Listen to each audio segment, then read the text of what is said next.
گران محترم عوردن کو حضرت علامہ احمد شعیب خان سے بیانونو د MP3 CD د پارا زمنګ د دکان پته یا ساتي اشاعتی توحید سنت 61 اینڈ سیریز مرکز دکان نمبر 23 عبدالرحمن پلازا نزد مین چوک جہانگیرہ روڈ سوابی پروپرائٹر انور شیر توحیدی موبائل نمبر 03015710 124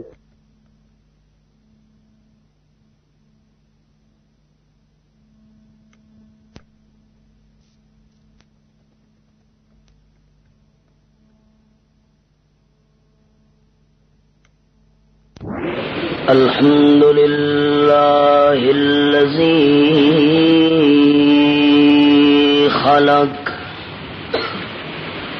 الذي خلق الموت والحياة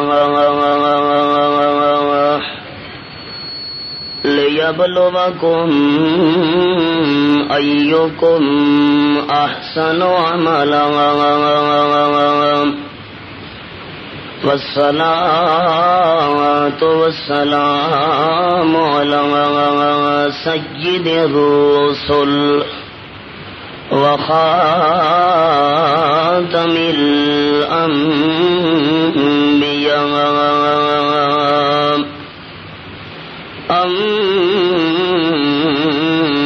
أما بعد فأعوذ بالله من الشيطان الرجيم بسم الله الرحمن الرحيم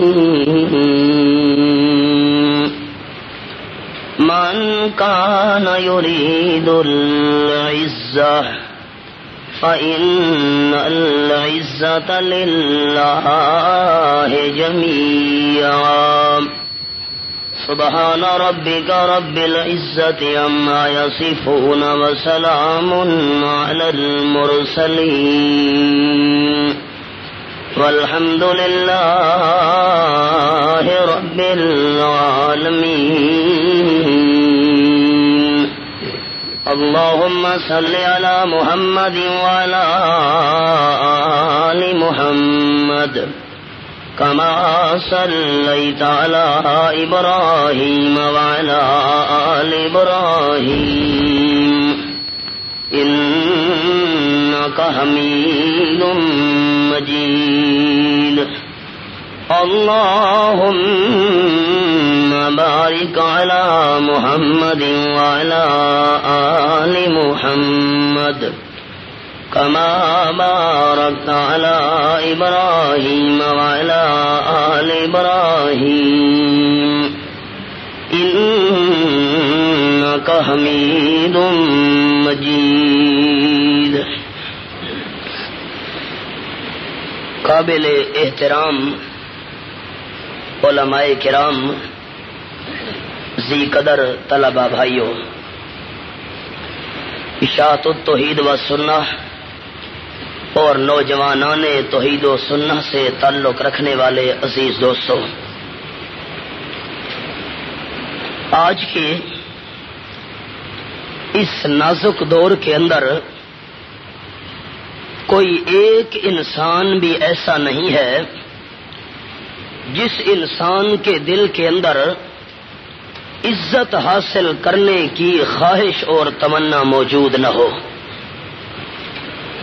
ہر انسان کی آج کے دور میں یہ کوشش ہے کہ میں اس دنیا کے اندر بھی عزت کی زندگی گزاروں اور اس دنیا کے ختم ہونے کے بعد جو آخرت کا جہان آنے والا ہے اس جہان کے اندر بھی مجھے عزت نصیب ہو جائے اور میں ذلت سے بچ جاؤں۔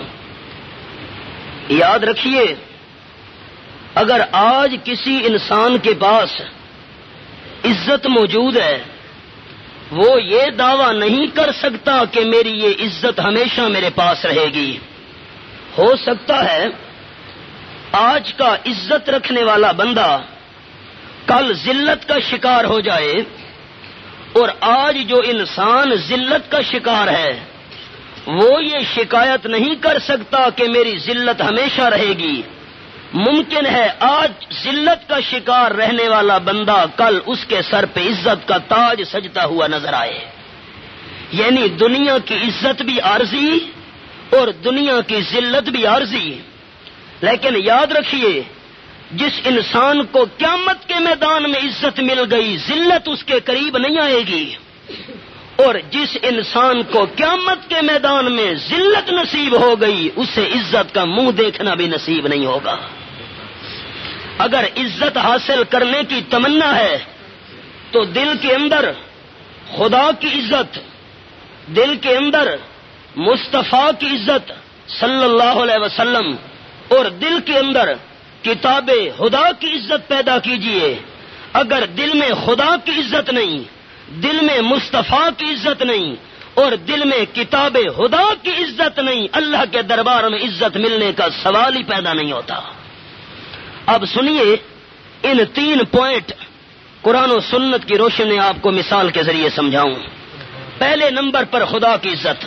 ہماری اشاعت التوحید و سنہ اور نوجوانان توحید و سنہ کی پوری دنیا کے اندر محنت اور کوشش یہی ہے کہ لوگوں کے دل میں خدا کی، مصطفیٰ کی اور کتاب خدا کی عزت پیدا ہو جائے. کیسے؟ اعوذ باللہ من الشیطان الرجیم، بسم اللہ الرحمن الرحیم. لقد سمع اللہ قول الذین قالوا ان اللہ فقیر ونحن اغنیاء.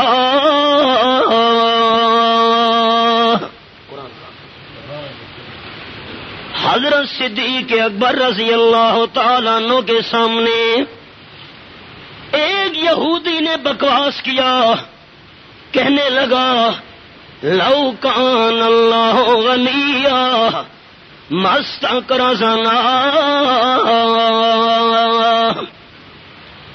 اللہ کریم معاذ اللہ بھوکا ہو گیا، ہم سے چندے مانگتا ہے، ہم سے قرضے مانگتا ہے. اللہ اگر غنی ہوتا ہم سے قرضے نہ مانگتا، چندے نہ مانگتا. قرآن پڑھ پڑھ کر سنا رہے ہو اقرض اللہ قرضا حسنا، قرضہ دو. اللہ بھوکا ہے نہ چندے مانگتا ہے. حوصلے کا بادشاہ، تحمل کا پہاڑ حضرت صدیق اکبر رضی اللہ تعالیٰ عنہ نے جب یہودی کی زبان سے یہ جملہ سنا کہ رب العالمین کی توہین کر رہا ہے، کہتا ہے لو کان اللہ غنیا مستقرضنا. اللہ بھوکا ہے، ہم سے چندے مانگتا ہے. برداشت نہ کر سکے، مارا تھپڑ یہودی کے منہ پر. یہودی حیران رہ گیا. صدیق اکبر رضی اللہ تعالیٰ عنہ کے دل کے اندر خدا کی عزت موجود تھی، رب العالمین کی عظمت موجود تھی. مالک کائنات کی توہین گوارا نہیں کی. آپ صلی اللہ علیہ وسلم کی خدمت میں مقدمہ پیش کیا گیا. یہودی نے کہا صدیق اکبر نے بے قصور مجھے تھپڑ مارا ہے. صدیق اکبر کو بلایا گیا. ہاں کیا معاملہ ہے؟ اللہ کے محبوب، اس نے رب العالمین کی توہین کی اور میں صدیق اکبر برداشت نہیں کر سکا، میں نے تھپڑ مار دیا. میں اللہ کریم کی عزت کے خلاف ہوتے دیکھ کر کیسے چپ کر جاتا. آج اشاعت التوحید و سنہ کو مشورے دیتے ہو، ذرا نرم ہاتھ رکھو، میٹھا میٹھا بیان کرو. ناراض کسی کو نہیں کرنا چاہیے. ہمیں دنگا اور فساد پھیلا کر بدنام کرنے کی سازش کرنے والوں سنو، رب العالمین کی توہین صدیق برداشت کر سکا؟ آج اشاعت التوحید والے کیسے خاموش رہ جائیں؟ سبھی مجھ کو یہ کہتے ہیں کہ نیچی رکھ نظر اپنی. اب پتہ نہیں میری اردو بھی سمجھ آ رہی ہے کہ نہیں ہے.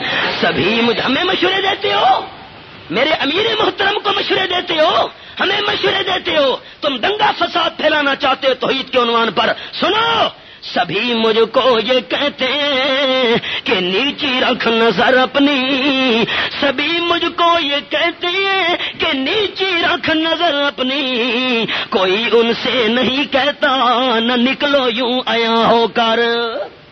قبروں کو نہیں دیکھتے؟ قبروں کے سجدے کیے جا رہے ہیں، قبروں کے طواف کیے جا رہے ہیں، ان کے اوپر بکرے اور چھترے ذبح کیے جا رہے ہیں، اس شرک کی طرف نہیں دیکھ رہے۔ اور اگر ہم اس شرک کو مٹانے کے لیے توحید کی آواز بلند کرتے ہیں، ہمارے اوپر فتویٰ بازی کی جا رہی ہے۔ افسوس، نہ تم صدمے ہمیں دیتے، نہ ہم فریاد یوں کرتے، نہ تم صدمے ہمیں دیتے، نہ ہم فریاد یوں کرتے، نہ کھلتے راز سر بستہ، نہ یوں رسوائیاں ہوتی۔ صدیق اکبر نے تھپڑ مارا ہے، جیا مارا ہے۔ کیوں مارا؟ یہودی کہتا ہے میرا کوئی قصور نہیں۔ صدیق اکبر عرض کرتے ہیں اللہ کے حبیب نہیں، اس نے مالک کائنات کی توہین کی ہے۔ یہودی قسمیں اٹھا رہا ہے۔ اللہ کے محبوب صلی اللہ علیہ وسلم نے فرمایا صدیق اکبر گواہ پیش کر، میں آمنہ کا لال انصاف کرنے والا نبی بن کے آیا ہوں، گواہ پیش کر ورنہ تھپڑ کھانے کے لیے تیار ہو جا۔ حضرت صدیق اکبر پریشان رو کے عرض کرتے اللہ میں نے تیری عزت کا خیال رکھا تھا، اللہ تو میری عزت کا خیال رکھ۔ بس صدیق اکبر پریشان ہوئے، رب العالمین صحابہ کی پریشانی گوارا نہیں کیا کرتا تھا۔ قرآن کا یہ مقام نازل ہو گیا، فرمایا لقد سمع اللہ قول الذین قالوا ان اللہ فقیر ونحن اغنیاء۔ سورۃ آل عمران 4 پارہ اور آیت نمبر 181 میرے سامنے کھلی ہوئی ہے۔ میں اللہ کریم کو اللہ ہونے کی قسم ہے، میں اللہ کریم نے اچھی طرح بات سنی ہے۔ یہودی نے بکواس کیا اور باقی اس کی برادری نے تائید کی کہ اللہ فقیر ہے، ہم مالدار ہیں، ہم سے چندے مانگتا ہے۔ اللہ فرماتے ہیں صدیق کا گواہ میں اللہ ہوں۔ رب العالمین کی توہین صدیق اکبر برداشت کر سکے؟ آج ہمیں مشورے دیتے ہو خاموش رہو، کیوں؟ پروردگار کائنات کی توحید کے اندر شرک کی ملاوٹ کی جا رہی ہو، میرے اکابرین نے اپنی گردنوں پر اسرے چلوانے گوارا کر لیے۔ شیخ القرآن مولانا محمد طاہر رحمہ اللہ، شیخ القرآن مولانا غلام اللہ خان نے، میرے شیخ المشائخ مولانا حسین علی رحمت اللہ علیہ نے، ہمارے پیر و مرشد سید عنایت اللہ شاہ بخاری نے گولیوں کی بارش برداشت کی، اپنے وجود کے اوپر زخم برداشت کر لیے، اپنے گھر کو چھوڑنے پر گوارا ہونے کے لیے تیاری کر لی، لیکن اللہ کریم کی عزت کا لحاظ رکھتے ہوئے توحید کو بیان کیا۔ اور آج نوجوانان توحید و سنہ کا بھی یہ فیصلہ ہے، ہم جان کے ٹکڑے کروا سکتے ہیں، توحید سے غداری گوارا۔ ایک خدا کی عظمت، نمبر 2 عزت چاہتے ہو تو مصطفیٰ کی عزت دل میں پیدا کرو۔ وہ کیسے؟ آپ صلی اللہ علیہ وسلم گھر سے باہر تشریف لا رہے ہیں، چھوٹے چھوٹے معصوم بچے راستے میں کھیل رہے تھے۔ میری اردو سمجھ آ رہی ہے؟ آپ کی خاموشی سے مجھے خطرہ پڑ گیا، پتہ نہیں میری گفتگو نہیں سمجھ رہے ہیں، زبان کا بڑا فرق ہے نا، توجہ کرنا۔ راستے میں بچے کھیل رہے ہیں، ایک معصوم بچہ لیڈر بن کر سامنے کھڑا ہے۔ جب امام الانبیاء صلی اللہ علیہ وسلم کو آتے ہوئے دیکھا تو سارے بچے بھاگ پڑے۔ آپ بھی حیران کہ مجھے دیکھ کر بچوں نے بھاگنا کیوں شروع کر دیا۔ آپ تیز تیز قدموں سے چلے، معصوم بچہ بھاگنا چاہتا تھا، آپ نے اس کے سر پہ ہاتھ رکھ لیا، پوچھا بیٹے کیا کر رہے تھے؟ اب بچہ بڑا پریشان، سہم گیا، خوف زدہ ہو گیا بچہ معصوم۔ شاباش بیٹے کیا کر رہے تھے؟ بچے نے ڈرتے ڈرتے جواب دیا، آمنہ کے لال سارے بچے ڈر کر بھاگ گئے. میں بھاگنا چاہتا تھا لیکن پکڑا گیا. اصل ڈرنے کی بات یہ ہے کہ میں نے سارے بچوں کو اکٹھا کر لیا اور میں ان کو حضرت بلال کی اذان کی نقل سنا رہا تھا. اچھا، حضرت بلال کی اذان کی نقل؟ جی جی. آپ صلی اللہ علیہ وسلم نے فرمایا بیٹے وہ حضرت بلال کی اذان والی نقل مجھے بھی سنا. جی آپ کو نقل سناؤں؟ ہاں ہاں وہ نقل مجھے بھی سنا. ابو محذورہ معصوم بچہ، خیال کرنا احباب، مسلمانوں کا بچہ بھی نہیں ہے کافروں کا بچہ. آپ صلی اللہ علیہ وسلم کے دشمنوں کا بچہ، آپ کے مخالفین کا بچہ، اور حضرت بلال کی اذان کی نقل شروع کی. آپ نے تسلی دی، حوصلے میں آیا تو نقل سنانے لگا. کہتا ہے اللہ اکبر اللہ اکبر اللہ اکبر اللہ اکبر. 4 دفعہ اللہ اکبر کہا. کافروں کے بچے کو بھی پتا تھا کہ اذان شروع ہوتی ہے اللہ اکبر سے. مسئلہ سمجھ آیا؟ نہیں آیا؟ نہیں آیا. کوئی پنجابی ہوتا، توجہ، پنجابی مولوی ہوتا تو کہہ رہا صبر صبر، صلاۃ و سلام نہیں پڑھنا.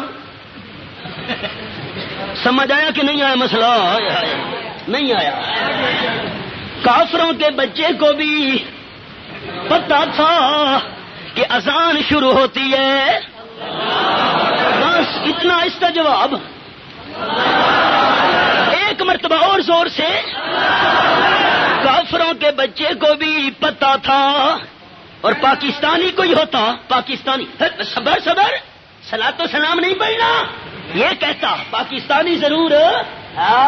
کافروں کے بچے کو بھی علم تھا کہ اذان شروع ہوتی ہے اللہ اکبر اللہ اکبر. 4 مرتبہ کہا. اور آمنہ کے لال نے بھی یہ نہیں فرمایا بیٹے صبر کر، صلاۃ و سلام پڑھ، بعد میں اللہ اکبر کہنا. نہیں، اذان سے پہلے اور بعد میں صلاۃ و سلام پڑھنا آمنہ کے لال کی سنت.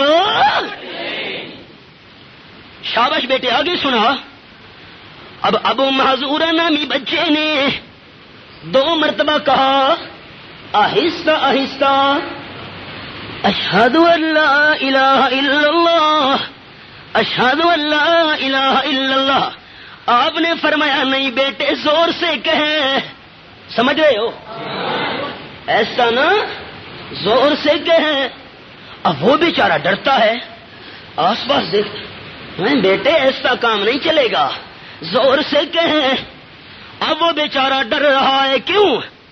میری برادری نہ سن لے، رشتہ دار نہ سن لے، والدین نہ سن لے، اپنے گھر والے نہ سن لے کہ یہ تو گواہی دے رہا تھا اشہد ان لا الہ الا اللہ.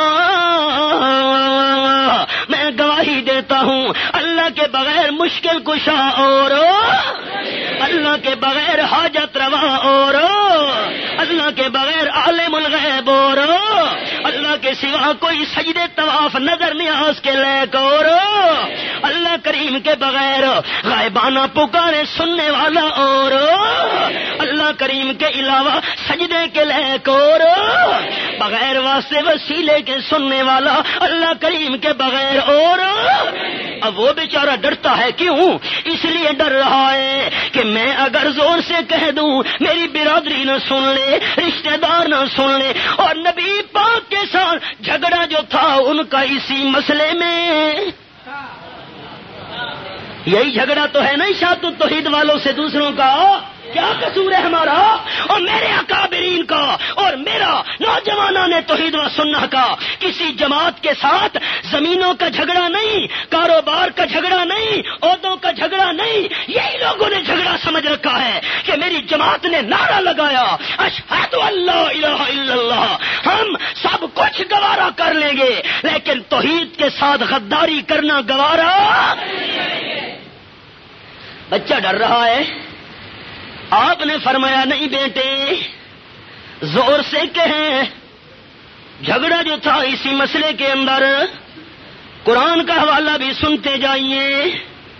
اب آپ کو پنجابی آتی نہیں ہے سمجھ میں کیسے بات کروں, چلو اشارہ کروں گا. سورت کا نام الصافات 23واں پارہ. اور رب العالمین فرماتے ہیں قرآن تیرے انداز پہ قربان جاؤں. یہ سورت کا نام صاد 23واں پارہ. مالک کائنات کی لاریب کتاب میرے سامنے. اللہ فرماتے ہیں وقال الکافرون ھذا ساحر کذاب اجعل الآلہۃ الہا واحدا ان ھذا لشیء عجاب. قرآن میرے سامنے. کافر کہنے لگے آپ صلی اللہ علیہ وسلم کو یہ جادوگر ہے معاذ اللہ. توجہ میری طرف. کذاب مانا کرتے ہوئے دل کانپتا ہے. کذاب. کافر کہنے لگے آج تک سچی بات ہم نے اس کی زبان سے سنی نہیں. اللہ یعوذ باللہ. احباب دعا کیا کرو اللہ ضد سے بچائے. آمین تو کہہ دو. ضد بڑی بری چیز ہے. توبہ توبہ. امام الانبیاء جیسے سچے کو کہنے لگے کذاب. اللہ یعوذ باللہ. ہمارے شیخ القرآن مولانا محمد طاہر رحمہ اللہ اور شیخ القرآن مولانا غلام اللہ خان رحمہ اللہ, ہمارے یہ اکابرین جو تھے ان کے استاذ شیخ المشائخ مولانا حسین علی رحمت اللہ علیہ میاں والی وا بھچنا والے جو ان کے شیخ تھے, مرشد تھے, استاد تھے ہمارے شیخ القرآن کے, ان کے بارے میں وقت کے علماء سو نے فتویٰ دے دیا کہ جس آدمی کے اوپر مولانا حسین علی کا سایہ پڑ گیا اس کی بیوی کو طلاق ہو جائے گی. سن رہے ہو, سمجھ رہے ہو. اب ہمارے میاں والی کا ایک بہت بڑا ملک تھا سردار, اس کا بیل مر رہا تھا. بیل سمجھتے ہو؟ بیل بیل پتہ نہیں آپ پشتوں میں کیا کہتے ہیں, پشتوں میں کیا کہتے ہیں, بس یہ مشکل لفظ ہے اپنے پاس رکھو. بہرحال بیل بیل سمجھ گئے ہو نا. بیل مر رہا تھا. مولانا حسین علی آ رہے ہیں.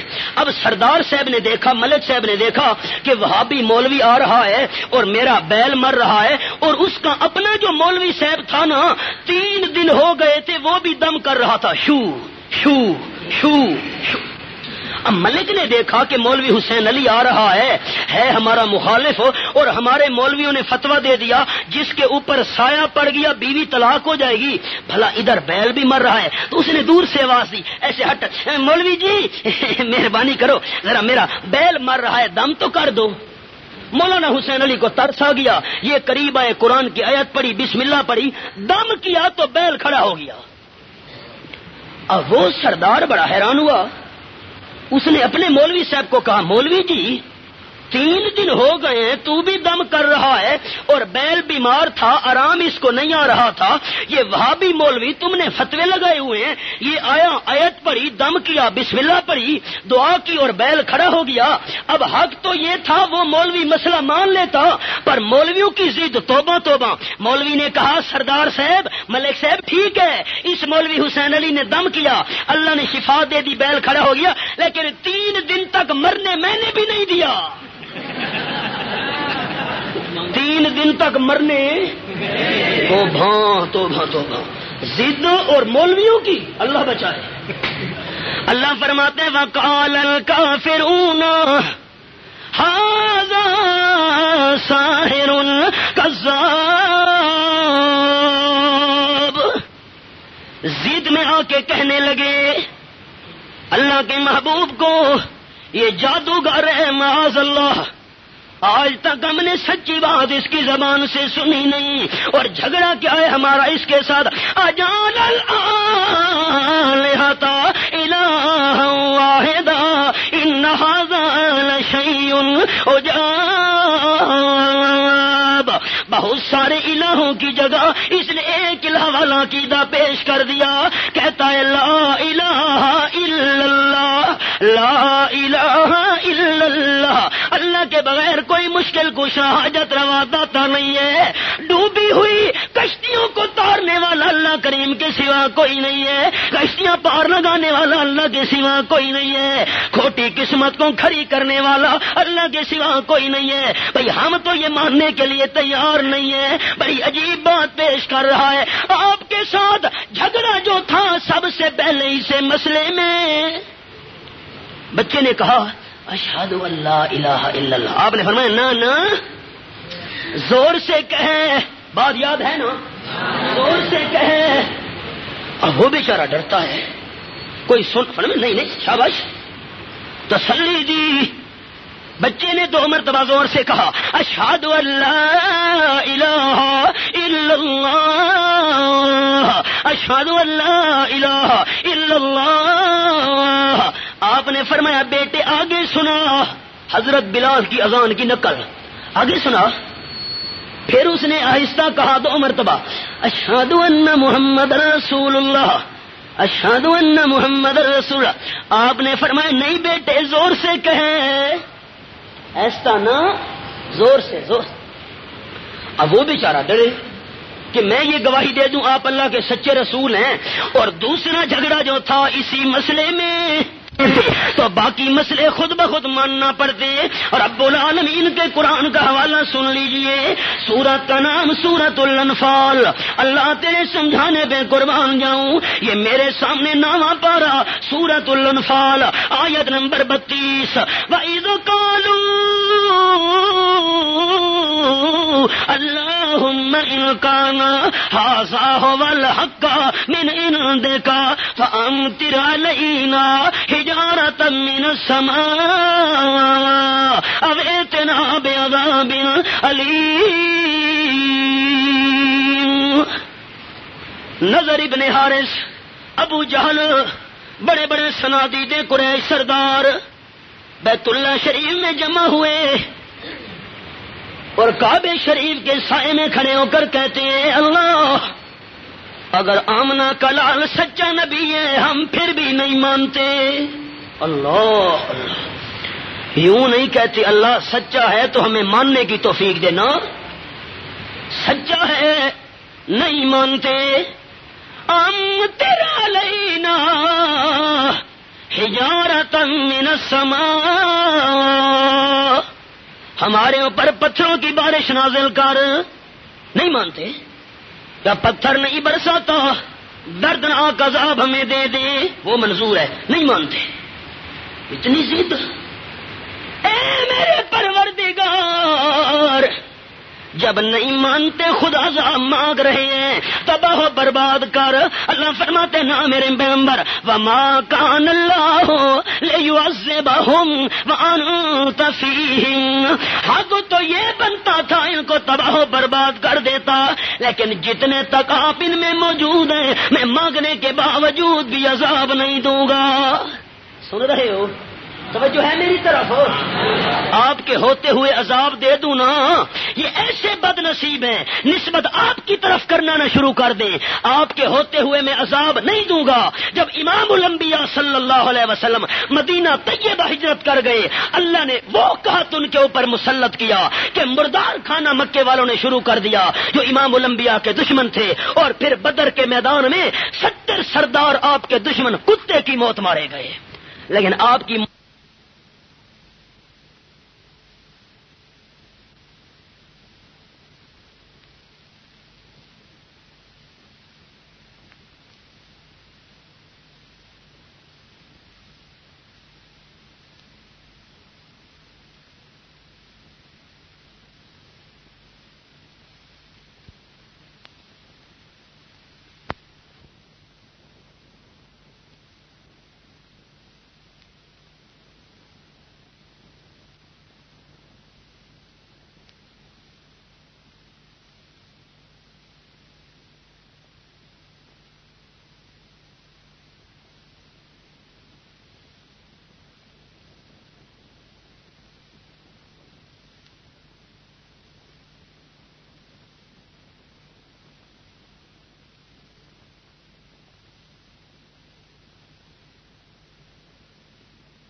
تھی، اب دل میں ایمان آ گیا، اب اصل بھی سن لو.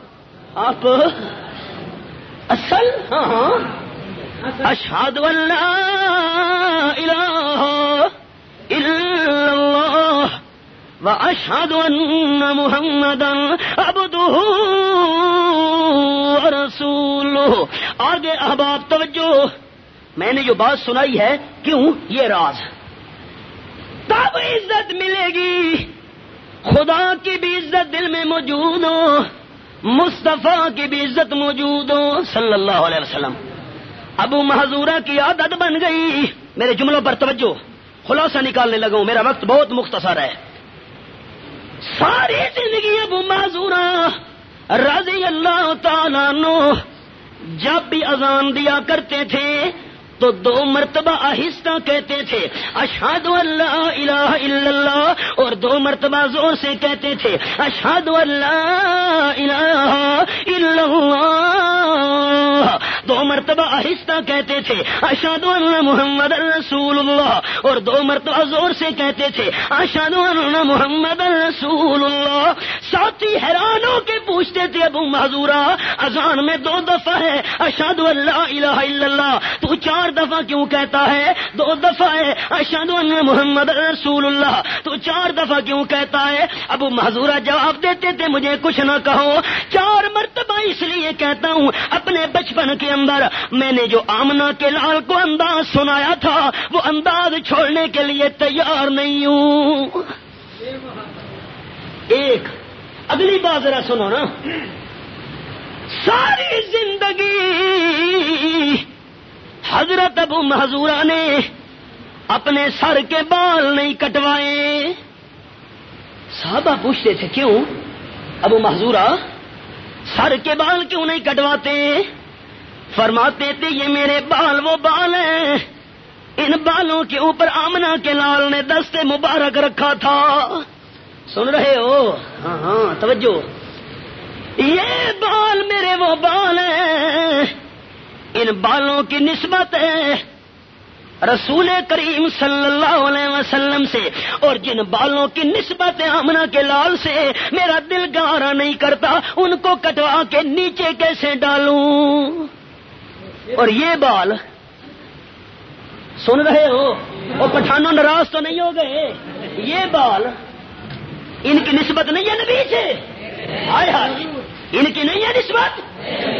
افسوس، نماز اچھی، روزہ اچھا، حج اچھا، زکات اچھی، مگر میں باوجود اس کے مسلمان ہو نہیں سکتا. نہ جب تک کٹ مروں میں خواجہ بطحہ کی عزت پر خدا شاہد ہے کامل میرا ایمان ہو نہیں سکتا. ساری زندگی سر کے بال نہیں کٹوائے، اتنی عظمت تھی صحابہ کرام کے دلوں کے اندر، اتنی عزت تھی آمنہ کے لال کی. حضرت حذیفہ ابن یمان رضی اللہ تعالیٰ عنہ دسترخوان لگا ہوا ہے، کھانا کھا رہے ہیں، سامنے روم کے بڑے بڑے عیسائی سردار بیٹھے ہیں، اور کھانا کھاتے کھاتے لقمہ نیچے گر پڑا، اٹھا کے صاف کر کے کھانے لگے. پیچھے غلام کھڑا، اسے کیا بات ہے؟ اس نے کہا حضرت لقمہ چھوڑ دو. بات سمجھ رہے ہو؟ میری اردو سمجھ آ رہی ہے؟ حضرت لقمہ چھوڑ دو. کیوں بھائی؟ لقمہ نیچے گر پڑا، نوالا نیچے گر پڑا، اور آپ اٹھا کے صاف کر کے کھانے لگے ہیں. سامنے بڑے بڑے عیسائی سردار بیٹھے ہیں، یہ کیا محسوس کریں گے کہ مسلمانوں کو روٹی نہیں ملتی، اس لیے تو گرے ہوئے نوالے بھی اٹھا کے کھا لیتے ہیں. حضرت حذیفہ نے تڑپ کے جواب دیا سن عطروں کو سنت حبیبی لہؤلاء او میرے بیوقوف غلام، تجھے عزت کی لگی ہوئی ہے اور میں حذیفہ کو اللہ کے نبی کی سنت کی لگی ہوئی ہے. ان بیوقوفوں کو خوش کرنے کے لیے میں اپنے محبوب نبی کی سنت کو کیسے چھوڑ دوں؟ سن رہے ہو؟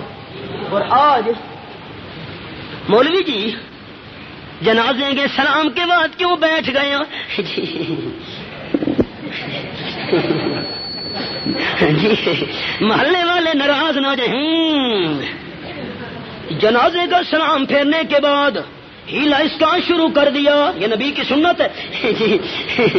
جی اشاعت والوں جی مجبوری ہے جی, پھر گزارا کرنا پڑتا ہے نا. سنو ہم کہتے ہیں توجہ, سنتیں ختم ہو گئی, مکمل کر لی, اب سنتوں کے بعد اجتماعی دعا کر رہے ہو مولوی جی, یہ کہاں سے نکالی؟ یہ تو آمنہ کے لال کی سنت نہیں ہے. دعا بعد الجنازہ تو آمنہ کے لال کی سنت نہیں ہے. اور جو ہیلا اسکات تم نے شروع کر دیا یہ تو آمنہ کے لال کی سنت نہیں ہے. دل کے اندر مصطفیٰ کی عزت باقی نہیں رہی, اس لیے نبی کی سنت سے غداری کی جا رہی ہے. مولوی جی گزارا کرنا پڑتا ہے نا جی, گزارا جی. اور اشاعت والوں نے کیا کہا, اور کائنات والوں سے گزارا نہیں ہوتا نہ ہو, محلے والوں سے گزارا نہیں ہوتا نہ ہو, شہر والوں سے گزارا نہیں ہوتا نہ ہو, اللہ سے گزارا ہونا چاہیے. ساری دنیا کو ناراض کر سکتے ہیں, خدا کو ناراض کرنا گوارا. سن رہے ہو کہ نہیں؟ اشاعت و توحید و سنت کمیشن. خدا کی بھی عزت, مصطفیٰ کی بھی عزت. حضرت علی رضی اللہ تعالیٰ عنہ ایک آدمی کو دیکھتے ہیں عیدگاہ کے اندر, عید کی نماز سے پہلے نوافل ادا کر رہا ہے. کیا کر رہے ہو بھائی؟ کہ اللہ کی رضا کے لیے نماز پڑھ رہا ہوں جی, نوافل ادا کر رہا ہوں, ابھی وقت باقی, ثواب ہوگا. فرمایا نہ, بجائے ثواب کے عذاب تو ہو سکتا ہے, ثواب نہیں ہوگا. کیوں؟ عیدگاہ کے اندر عید کی نماز سے پہلے نوافل ادا کرنا اللہ کے نبی کی سنت.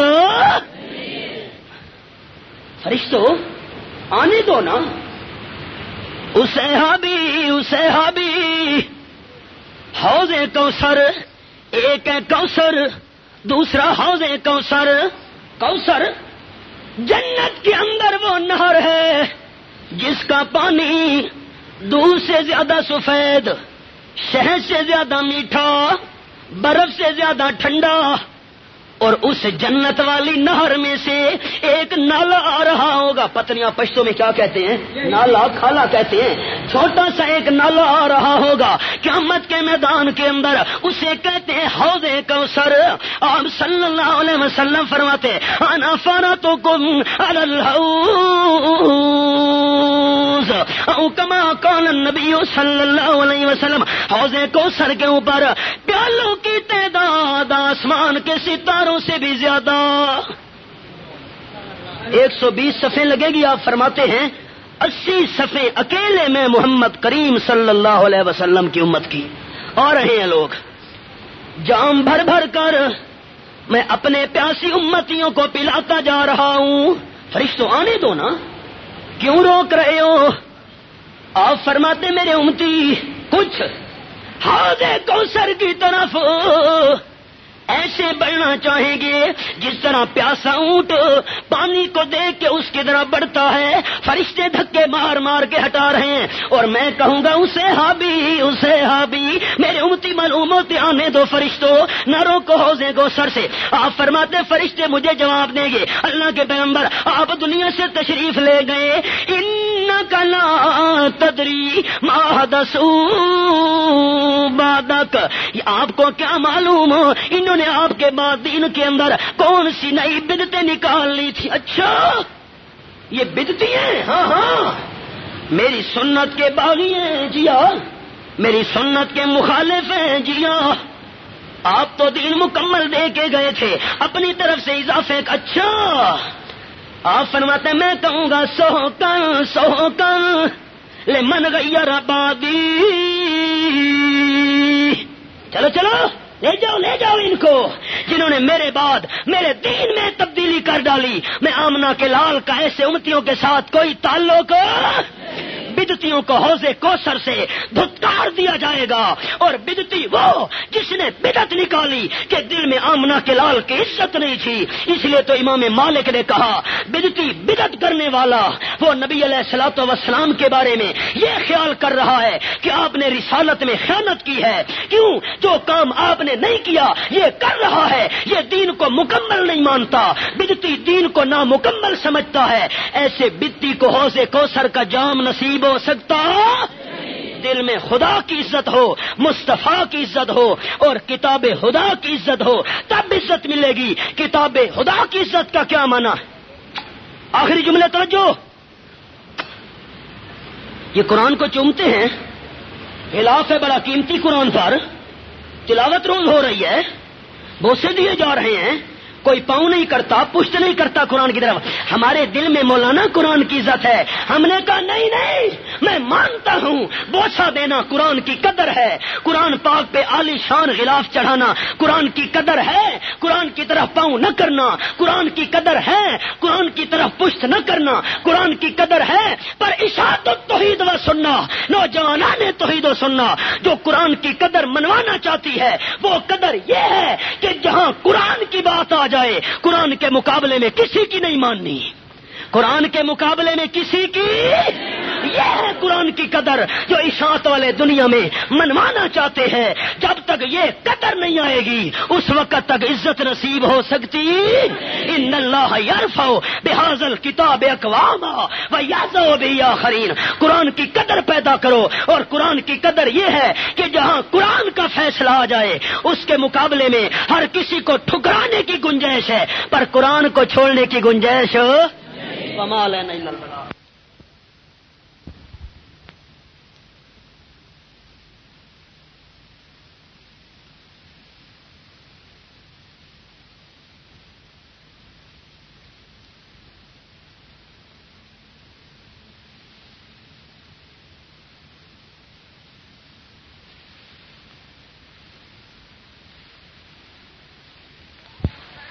کہ آیا ہوں یہ پوچھو کتنا چھوڑ کے آیا ہوں. ہاں بتا کتنا چھوڑ کے آیا ہے. ابو بکر صدیق کا جواب اقبال نے نقل کیا، کہتا ہے پروانے کو چراغ ہے بلبل کو پھول بس صدیق کے لیے ہے خدا کا رسول بس. اللہ کے پیارے پیغمبر بلکہ حضرت عائشہ صدیقہ فرماتی ہیں میں نے اپنے بوڑھے ابا جان کو دیکھا کہ کچی دیوار کے اوپر ہاتھ مار رہے تھے. میں نے ہاتھ باندھ کے عرض کی ابا جان خیر تو دیوار کے اوپر کیا تلاش کر رہے ہیں؟ ابو بکر صدیق کہتے ہیں بیٹی کافی عرصہ ہوا میں نے ایک سوئی اس کے اندر رکھی تھی دیوار میں، آج سارا مال لے کے جا رہا ہوں رسول کریم کی خدمت کے اندر. میں صدیق کا دل نہیں چاہتا کہ سب کچھ لے جاؤں اور سوئی میرے گھر میں باقی رہ جائے.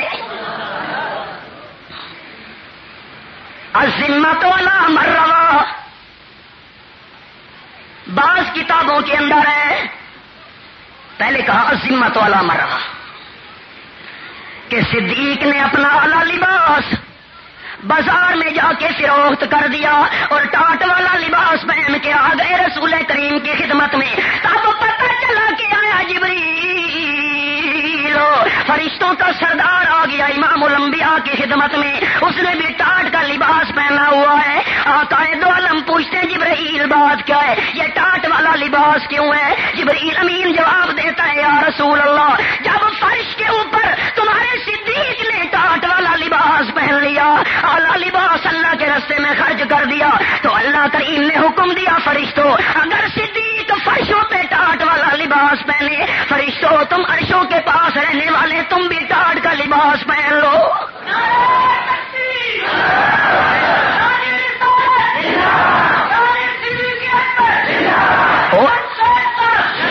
اور میں اللہ کریم کی طرف سے پیغام بھی لے کے آیا ہوں ان اللہ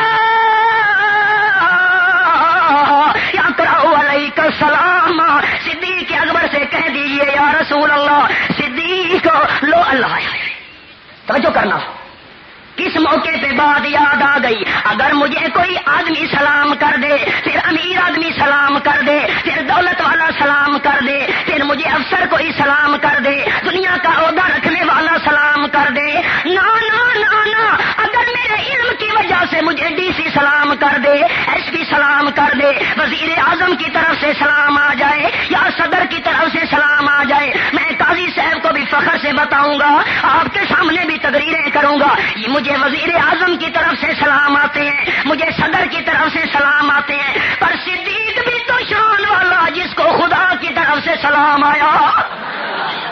واہ صدیق تیری قسمت۔ جبرائیل کہتا ہے یا رسول اللہ، صدیق کو اللہ کریم سلام کہہ رہا ہے اور رب کائنات پوچھتے ہیں، حالانکہ اللہ کریم کو پوچھنے کی کوئی ضرورت نہیں، لیکن اللہ جبرائیل کہتا ہے اللہ کریم صدیق کی زبان سے سننا چاہتا ہے۔ ہاں جی بات کیا پوچھنی ہے؟ صدیق اکبر سے پوچھو، رازل فی فقرے کا ہم ساخن، سارا مال اللہ کے راستے میں لٹا کے، اپنا اعلیٰ لباس بھی اللہ کے راستے میں دے کے، اللہ کی تقدیر پہ راضی ہے کہ کوئی نہ، راضی ہے کہ کوئی نہ، راضی ہے کہ کوئی نہ۔ جب رسول کریم نے یہ الفاظ کہے، ابو بکر حضرت صدیق اکبر کے آنسو آ گئے، صدیق اکبر رونے لگ گئے، رو رو کے کہتے ہیں یا رسول اللہ جبرائیل سے کہہ دیجئے اللہ کریم کے دربار میں جا کے عرض کر دے، انا ربی رازل، انا ربی رازل، انا ربی رازل۔ اگر سارا مال لٹا کے اللہ راضی ہو جائے تو صدیق کو سودا سستا ہے۔ دل کی نیت کیا تھی؟ کون راضی ہو؟ بدنی عبادت کرے تو دل کا ارادہ کہ اللہ راضی ہو، مالی عبادت کرے صحابہ تو دل کا ارادہ کہ کون راضی ہو۔ اس جیسی سچی نیت والا آپ کو کوئی نظر آئے گا؟ ہم دعا کر سکتے ہیں لیکن دعویٰ کر سکتے ہیں؟ بات توجہ سے سننا، ربط تمہید کے ساتھ بیان کروں۔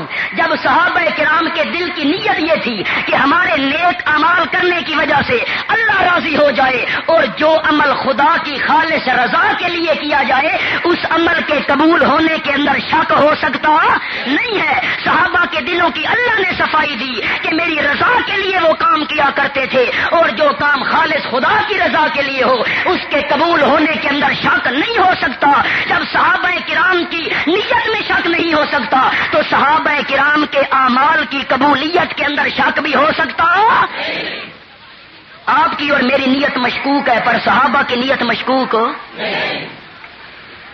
نمبر 2، الفاظ میرے قابل غور، ہمارے اعمال تو مشکوک ہیں، پتہ نہیں قبول ہوئے کہ کوئی نہ، ہمارے دل کی نیتوں میں جو فرق آ جایا کرتا ہے، پر صحابہ کرام کے اعمال قبول ہی قبول ہیں، ان کے دل کی نیت جو ٹھیک ہے۔ پر اللہ فرماتے ہیں یا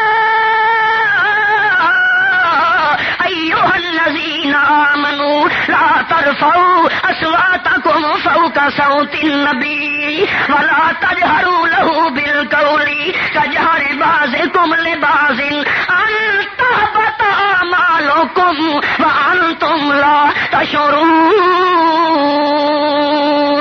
او میرے نبی کے یارو، او میرے نبی کے خدمتگارو، او میرے نبی کی صحبت میں بیٹھنے والوں، یہ تو ٹھیک ہے اعمالکم، تمہارے اعمال کے قبول ہونے میں شک، اعمالکم، تمہارے دل کی نیت بھی ٹھیک، تمہارے اعمال بھی ٹھیک، تمہارے اعمال بھی قبول، لیکن خیال کرنا اگر تم سے میرے نبی کے یارو میرے محبوب کی گستاخی ہو گئی تو تمہارے قبول اعمال بھی میں اللہ برباد کر کے رکھ دوں گا۔ اتنی لمبی تمہید اسی عنوان کے لیے عرض کی، توجہ کی ضرورت ہے۔ ہمارے اعمال مشکوک، ہمارے دل کی نیت مشکوک، صحابہ کرام کی نیت بھی ٹھیک اور صحابہ کرام کے اعمال کی قبولیت میں بھی شک۔ توجہ کرنا، جب نبی علیہ السلام کی بے ادبی کرنے کی وجہ سے، آمنہ کے لال کی گستاخی کرنے کی وجہ سے صحابہ کرام کے قبول اعمال نہیں بچ سکتے، تو نبی کی بے ادبی کرنے کی وجہ سے ہمارے مشکوک اعمال بھی بچ سکتے، صحابہ کے قبول اعمال نہیں بچ سکتے۔ اگر رسول کریم کی ذرا سی توہین ہو گئی تو ہمارے مشکوک اعمال جن کے بارے میں ہمیں شک ہے کہ قبول ہوئے ہیں یا نہیں ہوئے، نبی کی گستاخی کرنے کی وجہ سے ہماری نمازیں بھی برباد، ہمارے مشکوک روزے بھی برباد، ہمارا ہمارا مشکوک حج بھی برباد، ہمارے مشکوک صدقات بھی برباد، ہماری مشکوک خیرات بھی برباد۔ جب نبی کی بے ادبی کی وجہ سے، نبی کی گستاخی کی وجہ سے قبول اعمال نہیں بچتے تو مشکوک اعمال بھی بچ سکتے کیوں؟ اللہ کریم فرماتے ہیں قرآن پاک کے اندر، قبول اعمال والے میرے نبی کے یارو، اگر تم سے میرے نبی کی ادنا سی توہین اور گستاخی ہو گئی تو خیال کرنا تمہارے اعمال تمہارے پاس محفوظ نہیں رہیں گے۔ اللہ وہ کیسے؟ ایک گوشہ صرف۔ آپ تھک تو نہیں گئے؟ ہاتھ کھڑا کریں جو تھک گئے ہیں۔ بس اللہ کریم فرماتے ہیں یا ایھا الذین آمنوا، او ایماندارو، او میرے نبی کے یارو، جس محفل اور مجلس کے اندر میرا محبوب موجود ہو، اے میرا اللہ، اگر تیرا محبوب موجود ہو مجلس کے اندر، پھر اللہ فرماتے ہیں خیال کرنا لا ترفعوا اصواتکم فوق صوت النبی، اپنے عملوں پہ ناز کرتے ہوئے میرے نبی کی موجودگی کے اندر ان کی آواز سے اپنی آوازوں کو اونچا کرنے کی اجازت ایک، اور دوسرا گوشہ لا تجہروا، جس طرح آپس میں ایک دوسرے کو آواز دیتے ہو، زور کے ساتھ بلاتے ہو، جہاں میرا محبوب موجود ہو وہاں زور سے بلانے کی اجازت، اونچی آواز کرنے کی بھی اجازت نہیں اور زور کے ساتھ بلانے کی بھی اجازت، ورنہ انتہبط اعمالکم، تمہارے تمام قبول اعمال بھی برباد ہو جائیں گے۔ حبط تہبط اعمالکم وانتم لا تشعرون،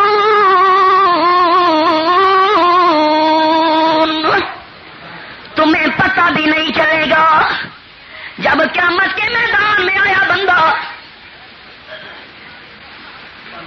قیامت کے، میں نے تو نہیں مانگا، قیامت کے میدان میں آیا بندہ پر اللہ کے پاک پیغمبر کا گستاخ بن کے آیا۔ علماء دیوبند کو گستاخ کہنے والوں مجرموں، نبی کا ادب ہم سے سنو۔ علماء دیوبند کو بے ادب کہنے والوں ادب محمد رسول اللہ ہم سے سنو صلی اللہ۔ میں الزام ان کو دیتا تھا، قصور اپنا نکل آیا، دیکھتا ہوں آگے میں پردہ ہٹاؤں گا، خیال کرنا۔ قیامت کے میدان میں آیا بندہ، اللہ کریم فرماتے فجعلناہ ھباء منثورا، یہ تو سمجھے گا میرے نام اعمال میں بڑے اچھے عمل موجود ہوں گے۔ رب کائنات فرماتے ہیں کوئی نہ خیراتیں کرنے والا، صدقے کرنے والا، تسبیح پڑھنے والا، اللہ اللہ کرنے والا، کونے میں بیٹھ کے ہو کے وظیفے پڑھنے والا قیامت کے میدان میں آئے گا، لیکن اللہ کے پاک پیغمبر کی گستاخی والا الزام ہوگا، آمنہ کے لال کی بے ادبی والا جرم کر کے آیا ہوگا، میں اللہ کیا کروں گا؟ جعلناہ ھباء منثورا، ان کے تمام اعمال کو ایسے ضائع کر کے رکھ دوں گا جس طرح جلی ہوئی آگ کی راکھ ہوا کرتی ہے۔ پیغمبر کے بے ادب کے اعمال باقی بچ سکتے ہیں؟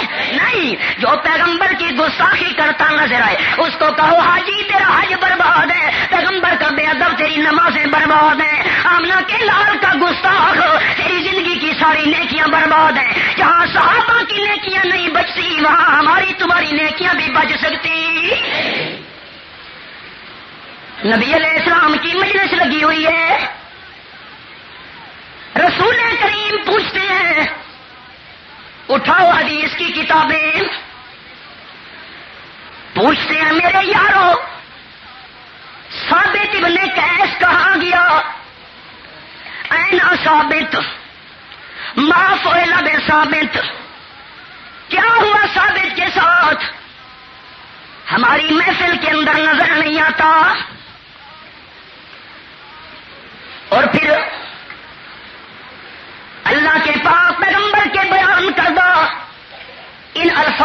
یہ محدثانہ نقطہ بھی عرض کروں، طلبہ حضرات توجہ کریں۔ رسول کریم پوچھتے ہیں ثابت کہاں گیا؟ نقطہ معلوم ہو گیا رسول کریم کے استفہامی انداز سے کہ جو لیڈر ہو، جو رہبر ہو، اس کو اپنے ورکروں کی خبر رکھنا چاہیے کہ میرے ورکر کہاں گئے، کر کیا رہے ہیں۔ ہاں یوں نہیں، ورکر کچھ کرتے ہیں، لیڈر خاموش کرن دیو، صحیح جانے تھی گئی ساڈا کے نا کیا ہوا، ثابت کہاں گیا؟ صحابہ کرام کہتے ہیں ہم پتہ کرتے ہیں۔ نبی علیہ السلام نے پوچھا ثابت کے بارے میں، راول پنڈی کے دوستو، جس کو تمام چیزوں کا علم ہو اس کو حال پوچھنے کی ضرورت ہو۔ اگر نبی علیہ السلام ما کان ما یکون کے عالم ہوتے، جو کچھ ہو چکا تمام جانتے ہوتے، جو کچھ قیامت اور قیامت کے بعد ہونے والا ہے، اگر تمام ذرہ کائنات کا علم ہوتا تو ثابت کے حال پوچھنے کی ضرورت پھر نہیں باقی رہتی۔ کہاں گیا؟ صحابہ کہتے ہیں پتہ کرتے ہیں۔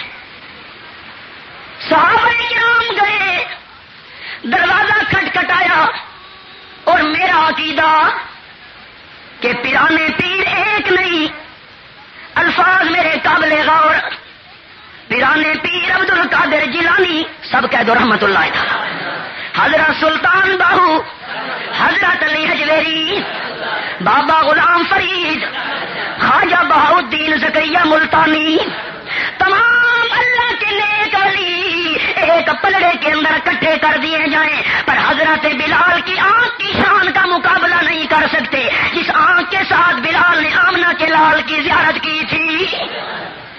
تمام کائنات کے ولی ایک طرف اکٹھے کر دیے جائیں، پر صحابی کی جوتی کی خاک کی شان کا مقابلہ۔ مسئلہ کڑوا تو نہیں ہو گیا؟ ثابت کیا ہوا تجھے؟